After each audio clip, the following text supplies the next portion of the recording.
اچھا سر، میرا سوال یہ ہے مفتی صاحب کہ آج کل کی نوجوان نسل جو بٹ کوائن کی ڈیجیٹل کرنسی ہے اس کے استعمال کو زیادہ ترجیح دیتی ہے، حالانکہ اسٹیٹ بینک نے اس حوالے سے کوئی بھی پالیسی واضح نہیں کی، بلکہ اسٹیٹ بینک کہتا ہے کہ اس کرنسی کا کوئی وجود نہیں ہے، لیکن نوجوان نسل بٹ کوائن کی کرنسی کو استعمال کرنا چاہتی ہے۔ تو اس حوالے سے کیا کہیں گے، بٹ کوائن کی کرنسی حلال ہے یا حرام ہے؟ کیونکہ کچھ یہ بھی سنا ہے کہ یہ شیطان کی کرنسی کہلائی جاتی ہے۔ دوسری چیز یہ کہ پرائز بانڈ کا جو پرائز منی ہے اس کے حوالے سے اور جو شیئرز مارکیٹ میں شیئرز کا جو منافع ہے اس کے حوالے سے کچھ علماء کرام دونوں پرائز منی کو شیئرز کے منافع کو حرام قرار دیتے ہیں۔ تو اس پہ آپ کا کیا موقف ہے؟ کیا یہ دونوں چیزیں پرائز منی جو کہ پرائز بانڈ کی ہوتی ہے اور شیئر کا منافع حلال ہے یا حرام ہے؟ دیکھیے، ڈیجیٹل کرنسیز جتنی بھی آ رہی ہیں، بٹ کوائن ہو یا کوئی اور ہو، ان کی کوئی حقیقت نہیں ہے، اور اس وقت وہ صرف سٹہ بازی میں استعمال ہو رہی ہے، ان کا کوئی حقیقی وجود نہیں ہے۔ لہذا وہ اس میں سے کاروبار کرنا، آپ کہہ رہے ہیں نوجوان بہت کر رہے ہیں، نوجوان تو بہت ساری باتیں غلط کر رہے ہیں، تو اس میں سے یہ بات بھی ہے، اور یہ درست نہیں ہے۔ باقی جو دوسری بات آپ نے کیا کہی؟ پرائز بانڈ کا جو پرائز بانڈ کا جو منافع ہے وہ بھی سود ہے، وہ جائز نہیں ہے، اور شیئرز کی کا منافع بے شک جائز ہے، بشرطے کہ کچھ شرائط ہیں اس کی، ان شرائط اس کے اوپر میرا ایک پورا رسالہ ہے، شیئرز کے کاروبار کی شرعی حیثیت، ان شرائط کے ساتھ شیئرز کا منافع لینا جائز ہے۔ اچھا مفتی صاحب، میرا نام صلاح الدین علی ہے، ایک نیوز سے وابستہ ہوں جی۔ میرا کویشچن یہ ہے کہ آپ نے آئی ایم ایف کے حوالے سے بات کی کہ ہم آئی ایم ایف کے غلام ہیں،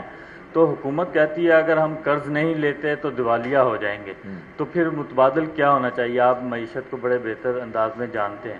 دوسرا میرا کویشچن یہ ہے کہ آپ نے کہا کہ انقلاب جو ہے عوام کے بغیر نہیں آتا، تو کیا اس وقت کی صورتحال ایسی پیدا ہو چکی ہے ملک کے اندر کہ اب عوام کو کھڑے ہو جانا چاہیے، انقلاب لے آنا چاہیے؟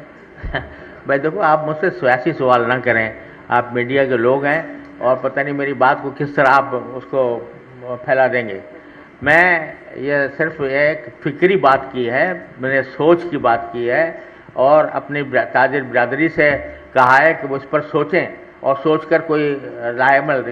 تیار کریں۔ کوئی ایسا فتنہ پیدا کرنا یا فساد پیدا کرنا جس سے معاشرے کے اندر اور زیادہ انتشار پھیل جائے، یہ کسی طرح بھی مناسب نہیں۔ ایک آخری سوال، فیصل ابو اکر صاحب ہیں ادھر، ان کو مائک دے دیں، بس پھر اس کے بعد میں چاہوں گا کہ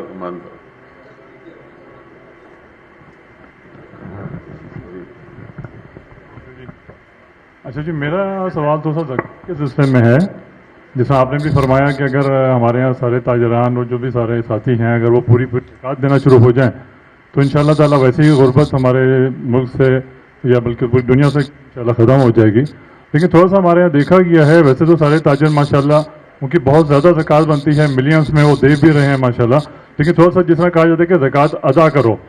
تو ہم اس کی ذمہ داری زیادہ نہیں دیکھ رہے، بس ہم دے کے آ جاتے ہیں کہیں بھی، خاص طور پہ کسی ایسے اداروں میں جو ماشاءاللہ بالکل صحیح طریقے سے کام کر رہے ہیں، جیسا آپ کی بھی نالج میں ہے، ایک بہت بڑے ہاسپٹل ہیں وہاں پہ یہ کام ہو رہا ہے، جبکہ جیسا کہ آپ کو پتہ ہی ہے کہ ہمیں زکوٰۃ اس بندے کو دینی ہے جس کو اس کا مالک بنا دیا جائے، جبکہ ہاسپٹلس وغیرہ میں جہاں تک میری انفارمیشن ہے، آپ زیادہ بہتر بتا سکیں گے، آیا کہ وہاں پہ پورے علماء کی ایک کمیٹی ہوتی ہے، لیکن وہ وہاں پہ غالباً یہ باؤنڈ کیا جاتا ہے کہ جی آپ اس رقم سے یہاں پہ علاج ہی کرا سکتے ہیں، آپ کے مثال کے طور پہ ہم اس کو رقم نہیں دیں گے کہ ٹھیک ہے جی آپ علاج کرائیں یا نہ کرائیں، یہ آپ اس کے مالک ہیں، تو تھوڑا سا اس کے لیے اگر رہنمائی ہو جائے۔ کہ تملیک تو ضروری ہے،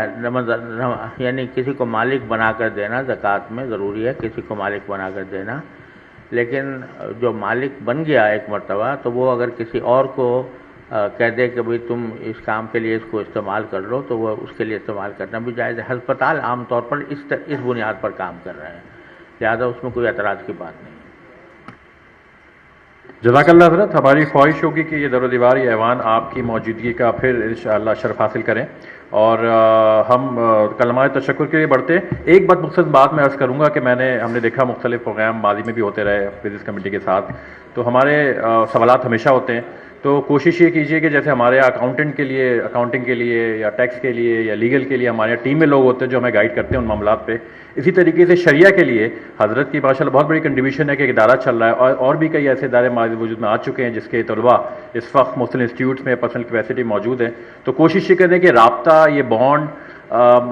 جاری رہے کسی نہ کسی طریقے سے، تاکہ آپ کو ان چیزوں کے اوپر مسلسل گائیڈنس ملتی رہے، اور بہترین ہو جائے گا کہ ایسے شخصیات آپ کے ادارے میں آپ کی ٹیم کا حصہ ہوں. تو میں کلمات تشکر کے لیے، ووٹ آف تھینکس کے لیے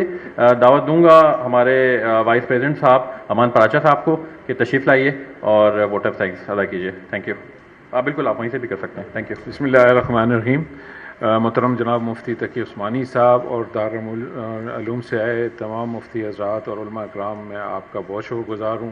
جتنے احباب یہاں تشریف لائے ہیں آج ہمارے ساتھ انہوں نے جوائن کیا ہے، ان کا بھی انتہائی شکر گزار ہوں. اور میں مفتی صاحب سے عرض کروں گا کہ یہ ہماری رہنمائی کرتے رہیں، اور جیسے جیسے موقع ملے تو ہمارے پاس تشریف لائیں، اور ہمارے لیے یہ باعث فخر ہے کہ یہ ہمارے پاس آتے ہیں اور ہمیں بہت رہنمائی حاصل ہوتی ہے. میں ان تمام حضرات کے ساتھ مفتی صاحب کا اور تمام لوگوں کا انتہائی مشکور ہوں. ممبران کا، جو بھی ممبران تشریف لائے ہیں، پریس میڈیا کا انتہائی مشکور ہوں کہ انہوں نے آج قیمتی وقت نکالا اور ہمارے ساتھ جوائن کیا. جزاک اللہ.